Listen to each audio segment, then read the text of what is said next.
Hello everyone, welcome to yet another exciting tutorial. In this tutorial, I'm going to be showing you how you can calculate percentage increase or decrease in Excel. Suppose that you have your sales for the year 2024 and you also have your sales for the year 2025 for all these products from product A to product J, and you want to calculate individually the percentage increase or the percentage decrease for these products. How do we go about it?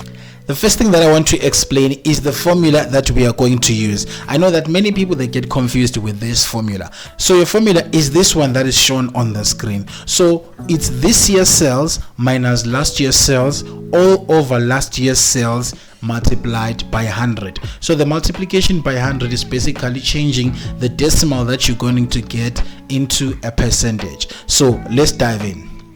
The first thing that we're going to do, we're going to type an equal sign, and then we open our bracket, and then we follow the formula which says this year's sales minus last year's sales, and then we close the bracket, and then we divide all that with last year's sales, which is C5, and then we hit enter. So now our answer, we have it as a decimal, and if we want to change this answer into a percentage, we simply press this percentage icon at the top. And to apply the formula to the rest of the rows, we're going to use the fill handle, and we just double click, and then it's going to fill through to the bottom.